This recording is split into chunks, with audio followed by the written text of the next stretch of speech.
코로나 사태 이후로 미국 시장, 뭐 중국 시장 전 세계가 다 흔들렸는데 한국도 그렇고요. 지금 이 상황에서 미국 시장이 더 투자하기가 좋을까요? 중국 시장이 더 유리할까요? 한국 시장이 싸기 때문에 더 좋을까요? 주식만 본다면 뭐 100%라는 것은 전혀 없겠지만요. 저희 예측이나 저희 가설이 하나의 어떤 무작위 시나리오라고 생각해 주시면 좋을 것 같은데 그 안에 있는 로직만 생각해 주시면 좋을 것 같은데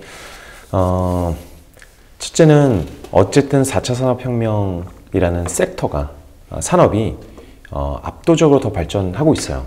그거는 지금까지도 멈출 수 없었고 코로나로 인해서 더 강화되어 버렸죠. 여기 굉장히 다양한 거시경제적인 문제들이 엮여 있는데요. 어쨌건 미국이 됐건 중국이 됐건 한국이 됐건 sek터로 봤을 때는 4차 산업혁명에 많이 노출되어 있는 곳에 투자를 해야 되고요.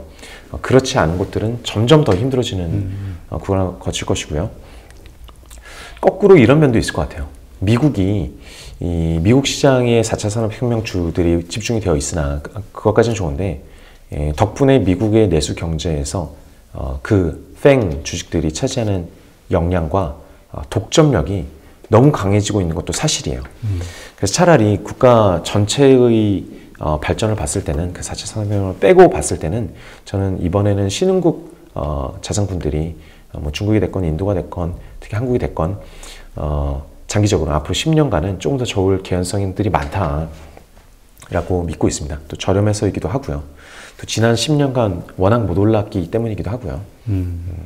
또 뭐 무역 전쟁 이런 것들이 오히려 내수 시장을 키울 수 있는 약간이나마 여건이 될 수 있고요. 근데 또 이렇게 얘기하시는 분도 있거든요. 그러니까 지금 이제 코로나 때문에 뭐 지금 현재도 이미 국제 각 나라들 간의 교류는 이미 스톱된 상태잖아요. 근데 이것이 더 심화가 되면서 뭐라 그럴까요? 그 환율 전쟁이라고 하죠. 이제 점점 더 자기네 나라 각자 도생의 시대가 되기 때문에 내가 먼저 살아야겠다. 이러한 현상들이 벌어지면서 이 신흥국들이 정말 살기가 어려워지겠다. 왜? 선진국들이 문을 닫아버리니까. 그런 얘기 하시는 분도 있거든요. 수출하는 입장에서는 아무래도 쉽지 않겠지만 그렇겠죠. 근데 이번에 이제 달러 스왑 같은 걸 보면 어떤 느낌이 드냐면요. 역시 뭐 공조죠. 공조인데 저는 좀 이렇게 이해했어요. 미국이 달러를 찍어서 발행을 해야 되는데 이 되게 구조적인 문제가 지금 돈을 아무리 풀어도 돈이 안 흐르는 어떤 약간 돈맥 경화 뭐 이런 게 몇 년 전부터 있었거든요. 이게 뭐 통화 유통 속도를 본다거나 아니면 통화 승수를 봤을 때 분명히 뿌리고 있는 돈 대비 어디선가 잠식되고 있어요. 정확히 무엇인지 모릅니다. 그냥 은행의 어떤 재정 건전성이 높아져서 돈을 덜 푸는 것인지 아니면 뭐 공급 과잉 중에 4차 산업혁명주들의 돈이 다 몰려서 그런 것인지 돈이 잘 생각만큼 안 뿌려져요. 페드가 푸시를 하는 것 대비 시장 일반인에게 뿌려지는 것은 굉장히 느리게 이루어지고 있잖아요. 근데 이번에 통화 스왑 같은 거는 사실 일반인의 언어로 얘기한다면은 미국이 한국이나 통화 스왑 체결한 국가들에 너희도 달러 찍어라 라는 오더를 준 거나 다름없어요. 권한을 준 거. 달러 찍은 만큼 얘기해주고 우리한테 원화로 줘. 뭐 얼마 건 상관없으니까 니네도 찍어. 우리만 찍어갖고는 돈이 안 풀린다. 전 세계 중앙은행이 다 같이 찍어오자 달러를 라는 관점인 거잖아요. 그럼 니네도 돈 찍고 싶으면 찍고 그 달러를 얼마든지 바꿔줄게. 한번 전 세계가 돈을 풀어보자. 디플레 때문이겠죠. 디플레를 이겨내기 위해서 혹은 지금의 어떤 경기 침체를 이겨내기 위해서 돈을 찍는 놀이를 함께 하고 있는데 혹은 구제를 함께 하고 있는데 그런 걸 보면 사실 중앙은행들의 좋건 나쁘건 동침은 계속 되는 것 같다. 그래서 심각한 무역 전쟁이 그렇게까지 이루어질지는 잘 모르겠습니다. 그러면 지금 우리 천 대표는 개인적으로 어떻게 생각을 하세요? 지금 사실 전체 경제가 셧다운된 상태잖아요. 각 나라들이 뭐 미국도 그렇고 뭐 독일, 이탈리아, 유럽들도 일본도 이제 뭐 그렇게 될 것 같고. 그러니까 이러한 상황이 이제 뭐 이제 조금 더 지나면 이제 코로나가 뭐 어느 정도 안정이 된다 해도 뭐라 그럴까요? 바로 V자 반등이 일어날까요? 아니면 어떤 분들은 몇 년간 장기 침체를 예상하는 분들도 있거든요. 저도 솔직히 제가 더 많이 연구하고 있는 부분은 장기 침체까지는 아니어도 중기적으로 이렇게 V자 반등으로 끝날 일은 아닐 가능성이 많다. 지금까지 나온 흔적으로 봐서는 지금의 이슈들을 우리가 다 소화해낸다면 어느 정도 회복하고 끝날 수도 있어요. 근데 이럴 때 제일 무서운 게 사실 예측 못한 여진이라고 생각하거든요. 지진이 발생하고 그 다음 여진이 발생할 거다, 언제 어떻게 발생할 거다 예측할 수 있는 사람은 아무도 없지만 통상 지진 직후에 이런 여진들이 굉장히 많이 발생해요. 그러니까 균열이 발생했고 우리 눈에 보이지 않는 분석 불가능한 어떤 변수들이 되게 도사리고 있는 거죠. 그게 단 하나도 우발적으로 발생하지 않으면 너무 해피한 케이스지만 통상 이런 경우에는 발생하죠. 그죠? 완전히 새로운 이슈가 터져서 이런 게 있었어? 하면서 깜짝깜짝 놀랄 때 점점 지치면서, 불확실성이 지치면서 또 급매도가 나오고 또 급매도가 나올 가능성이 굉장히 높아요. 2008년에도 우리가 경험했지만 그때는 뭐 매일매일이 이제 지하로 가기 직전이다 이런 생각을 갖고 살았잖아요. 그렇죠. 작은 이슈에도 흔들리기도 했고요. 그래서 확률적으로는 이런 때에 여진에 시달리면서 바로 전고점을 뚫기 힘들 가능성이 높습니다. 그래서 그런 걸 조심하고 있고, 저희 투자라는 게 큰 틀에서 봤을 때는 우리가 아는 것을 어떻게 분석하느냐의 게임이 아니라 우리가 필요한 정보 중에 몇 프로를 알고 있느냐, 이 게임이 더 가깝다고 저는 생각하거든요. 네, 평소에도 100%는 모르죠. 네, 전체 지성, 그 투자 지성들이 한 70% 정도 알고 있는 시장이 있고, 갑자기 우리가 알 수 있는 게 20%도 안 되는 시장, 즉 모르는 것이 얼마나 되는지를 자가 인식하는, 그러니까 메타 인지할 수 있는 그런 게 투자에 굉장히 중요한데, 지금은 우리가 무지한 영역이 너무 많아서 이럴 때는 뭔가 섣불리 예측을 하기 굉장히 어렵다. 오르면 다행이지만. 그러니까 실물 경제가 너무 안 좋기 때문에 네. 지금 이제 뭔가 반등이 일어나고 네. 이렇게 자산 시장이 다시 회복되는 것처럼 보이지만 네. 이게 좀 속임수일 수도 있다. 바로 네. 실적 발표들이 일어나고 나면 다시 꼬꾸라질 수 있다라는 이야기를 하는 사람이 많단 말이죠. 네. 근데 들어보면 맞는 얘기거든. 네. 그럼에도 불구하고 지금 네. 내가 적극적으로 투자를 해야 되는가? 네. 그래서 다시 이제 중단기로 가는 것 같습니다. 장기적으로 보면은 뭐 이래서 1900 밑에서 산다, 2000 밑에서 산다 라는 관점, 1400이면 내가 더 고마워지는 그런 상황을 만들어 두는 게 중요하고요. 그러려면 현금이 남아 있어야겠죠. 그런 분들은 1400이 오면 전혀 두렵지 않죠. 다행이다. 안 올 줄 알았는데 다행이다. 와서 1500 와서 다행이다 라는 관점으로 스스로 설계해 둘 수가 있어요. 시장은 내 통제 바뀌지만 그 비중 조절하는 것은 제 통제 아래에 있는 일인 거잖아요. 그런 게 있고, 단기적으로 봤을 때는 단기 영역은 뭐 레버리지 쓰냐, 인버스 쓰냐, 내일 오르냐, 내일 빠지냐를 계속 예측하는 싸움은 뭐 이럴 때나 저럴 때나 사실 다 각계전투죠. 그렇죠. 그러니까 그 천 대표는 그 지금 이러한 여러 가지 네. 불확실성이 존재함에도 불구하고 네. 가치 투자를 생각하고 장기 투자로 한다면 네. 그래도 투자하기 괜찮은 상황이다라고 보시는 네. 거죠. 그러니까 자산의 한 20-25% 정도 주시고 담기 너무 좋은 때여서 25%가 없으신 분들은 천천히 채워나가시면 괜찮은 구간이라고 저는 생각하고요. 뭐 50%, 60%이신 분들은 장 좋을 때 조금씩 정리하셔서 다른 뭐 현금으로 가자는 게 아니라 금이나 채권으로 탄탄한 포트폴리오를 채워나갈 수 있는 구간일 것 같고요. 또는 뭐 장기적으로 나는 60% 정도 수준을 유지하고 싶어. 그러면은 지금 너무 많으면 좀 줄이시고 너무 적으면 좀 채우시고 그런 식으로 각자 다른 접근을 해야 되는 게 아니냐 보고 있습니다. 네, 그렇군요. 그러면 지금 이러한 상황에서 네. 이제 자산 시장에 좀 후폭풍을 얘기하시는 분들이 네. 이제 주식 금융 시장은 많이 흔들렸잖아요. 네. 곧 이어서 이제 부동산 시장으로 이게 전이가 될 것이고 네. 부동산 시장이 아주 크게 흔들릴 수 네. 있다 네. 예상을 하는 분들이 많은데 네. 부동산과 관련해서는 어떻게 생각하세요? 뭐 이미 지금 뉴스 보니까 많이 빠지고 있다는 네. 얘기는 나오는데 네. 국내 부동산과 해외 부동산 굉장히 다르죠. 국내 부동산은 부정적으로 보면 부동산 가지신 분들이 너무 미워하셔서 제가 감히 예측을 할 수가 없고요. 이제 해외 부동산을 보면 저희 모두 이제 좀 객관적이 될 수 있는 것 같아요. 해외 부동산이 이런 코로나 시대와 비대면 온라인 디지털 시대에 해외 부동산이 얼마나 호재가 남아있을 것이냐. 가뜩이나 자산 가격은 높고 우리는 국가 GDP 대비 부채율 등 굉장히 높고, 아까 말씀드린 것처럼 페드에서 돈은 풀었는데 그 돈이 실물 경기로 개개인에게 가지 않고 소수의 엘리트 기업들에게 대부분 갔고, 나머지는 주식 가격과 부동산 가격을 올리는 데 많이 쓰였어요. 일반인에게는 거의 가지 않고.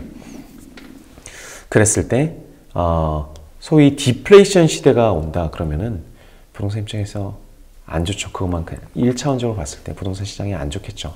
거기다 비대면 트렌드도 있고 뭐 하다 보면 아주 지금 전 세계 모든 자산금을 비교했을 때 부동산이 1등이다라고 말할 수 있는 상황은 전혀 아닌 것 같아요. 근데 지금 주변의 상황을 봐도 네. 일단 뭐 소상공인이 됐든 아니면 뭐 개인 사업, 뭐 중소기업을 운영하시는 분들이 됐든 일단 사업이 일단 기본적으로 어려워졌잖아요, 네. 지금. 그래서 주변에도 보면은 가지고 있는 자산들, 뭐 네. 자동차 혹은 뭐 여분의 집 이런 것들을 정리하는 사람들이 나오기 시작한단 말이죠. 근데 갈수록 현실을 좀 냉정하게 돌아보면은 계속 어려워지는 거잖아요, 더 갈수록. 지금 이 코로나 후유증 때문에. 그렇죠. 그러면 이런 자산 시장에 이런 매물들이 자꾸 쌓이게 되면서 떨어지게 되는 게 아닌가? 이런 생각이 들거든요. 네. 일방적으로 보면 분명히 그렇죠. 부동산 진단을 했을 때 기존 가격이 버블 수준까지는 아니었다고 봐요. 그럼 저렴했냐? 뭐 저렴한 수준은 아니죠. 한 중간 정도 비싼 수준이었는데, 희망적으로 보시는 분은 그래서 더 비싸질 수 있다 하겠지만, 부정적으로 보면 저 월세 임대 수익을 누가 다 감내를 하겠느냐. 그건 실물 경기에서 돈이 투입되어야만 하는 것인데 라는 생각에서 좀 부동산 시장 전체는 아주 크게 좋게 보고 있지는 않아요. 그러니까 지금 뭐 국내 부동산을 얘기한 게 아니라 리츠의 투자를 굉장히 진지하게 자산 배분으로서 생각하고 있는데, 리츠 중에도 좋은 게 있죠. 4차 산업혁명 4차 산업혁명과 관련되어 있는 건물들도 있고 시설들도 있고, 그런 곳에 리츠로 들어간 것은 좋겠죠. 돈이 발생할 수밖에 없으니까, 현금흐름이 발생할 수밖에 없으니까. 또 뭐 원유 시설에 하는 것은 나쁠 수밖에 없고, 일반적인 상업 시설에 대해서는 그렇게 되게 매력적으로 보이지 않는다. 주택도 좋기가 힘들겠죠. 그러니까 지금 우리 한국 같은 경우는 뭐 부동산 비중이 거의 대다수를 차지하고 있으니까 지금 포트폴리오와 관련해서도 아까 말씀하신 그런 면에서 좀 긴장하고 그 자산 시장의 충격은 이걸로 끝날 것 같지가 않다라는 이야기를 자꾸들 하시니까 좀 긴장하고 좀 지켜봐야 되지 않을까라는 생각이 드네요.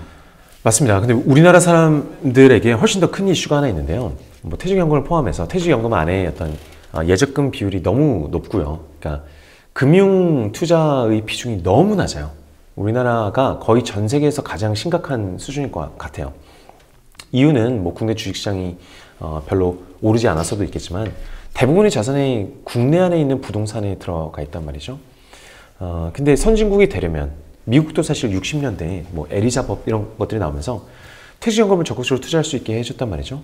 그게 또 주식시장을 계속 올려주는 원동력이 됐고, 전 국민들이 점점 더 투자에 익숙해지고 주식도 투자할 수 있고, 그 기업들의 발전에 대해서 혜택을 누릴 수 있는 구조로 점점 자산이 배분되는 효과를 누려왔는데, 분배되는 효과를 누려왔는데, 우리나라는 그런 의미에서 너무 주식에 투자하는 지분이 적었어요.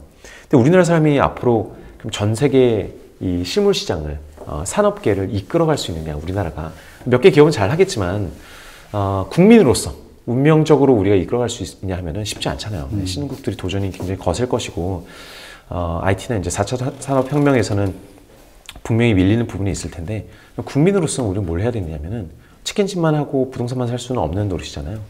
해외에 투자를 해야죠. 금융상품에 투자하는 것이 우리나라 국민의 숙명이라고 저는 생각하고, 그래서 디지털 이런 콘텐츠들도, 재테크에 관한 콘텐츠들도 굉장히 중요하고, 또 전 세계적으로 지금 우리가 제일 이런 콘텐츠들이 제일 뜨거워요. 가장 많은 사람들이 열심히 공부를 하고 있는 거죠.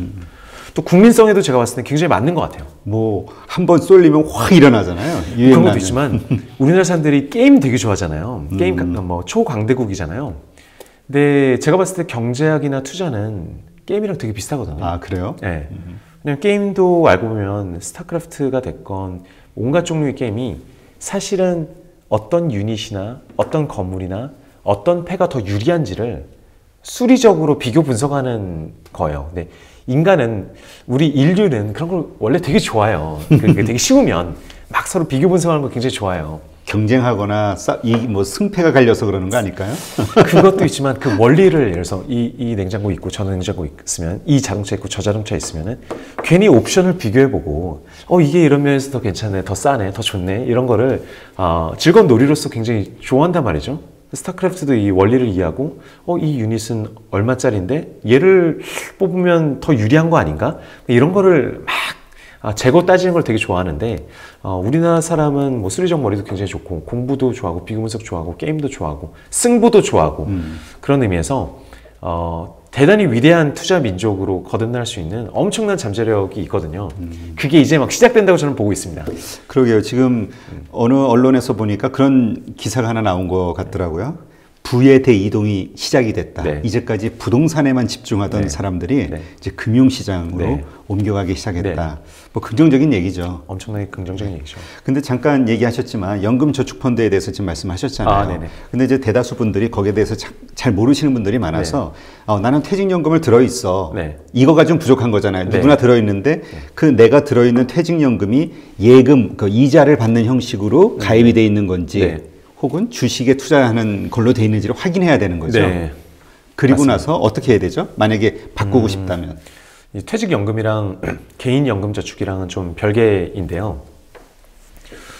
일단 퇴직연금은 이제 회사에서 퇴직금으로 넣어주는 명목이잖아요. 예전에는 회사에서 퇴직할 때 마지막 연봉 계산해서 그 연봉의 몇 배수를 곱해가지고 퇴직금으로 목돈으로 줬었는데 회사가 망하면 그 돈을 못 주니까 왜냐면 회사 내의 어떤 재무 시스템 내에 있었던 건데 그래서 퇴직금이란 것은 요새 이 퇴직연금이란 거는 회사 바깥에 넣어놔라. 회사가 망해도 퇴직금을 줄 수 있게 라는 시스템인 건데 그러다 보니까 이제 DB형이 있고 DC형이 있잖아요.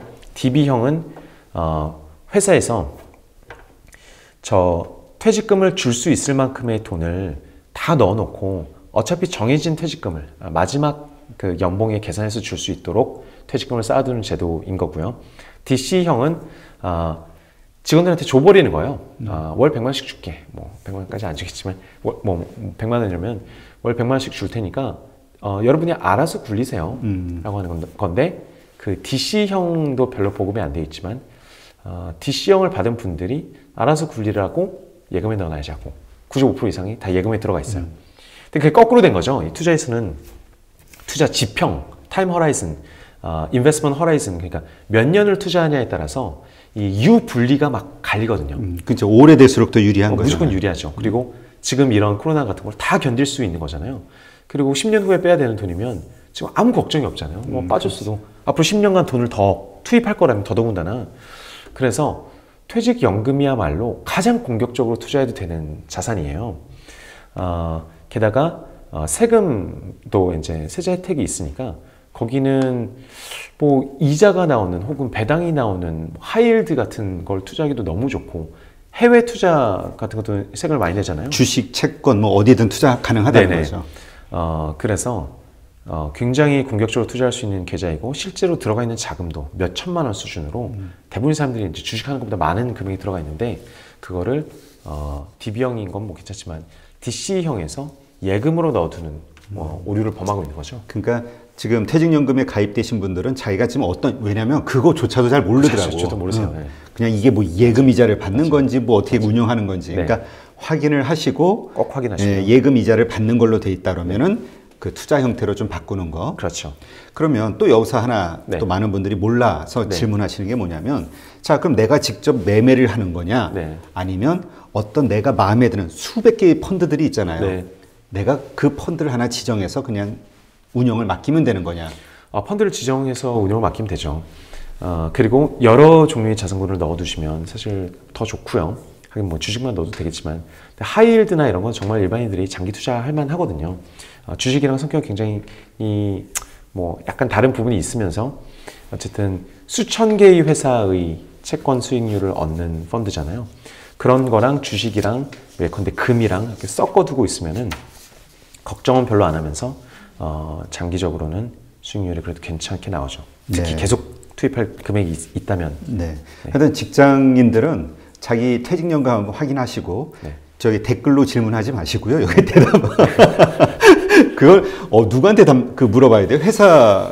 네, 저희는 그 카카오톡에 분리호라고 검색하시면 1대1로 채팅을 할 수 있거든요. 우리 천 대표가 운영하는 회사에다 문의를 해도 되고 또 자기 다니는 회사에 그 관리팀이나 뭐 이런 쪽에다 얘기해도 되죠. 자기 본인 퇴직연금이 어떤 퇴직연금 사업자, 뭐 예를 들어서 모 증권사에 들어 있는지 확인하시려면 회사에 여쭤보시면 되죠. 인사팀에 여쭤보시면 되죠. 예, 그리고 이게 많이 하도 질문이 나와서 제가 자꾸 반복을 드리는 건데 그 퇴직연금의 그 돈은 자신이 뭐 여러 개의 그 증권회사들이 운영하는 또 많은 펀드들이 있는데 그 가운데 자신이 이렇게 나눠서도 할 수 있는 거잖아요. 그렇죠. 예, 1,000만 원의 현재 자금이 있다면 여기다 300 이런 식으로 나눌 수도 있고 한 군데다 모을 수도 있고 이러한 것들을 그러니까 좀 잘 알아보시고 그다음에 한번 여기 천 대표 회사에 문의를 하시든 이렇게 좀 상담을 하시는 게 좋을 것 같아요.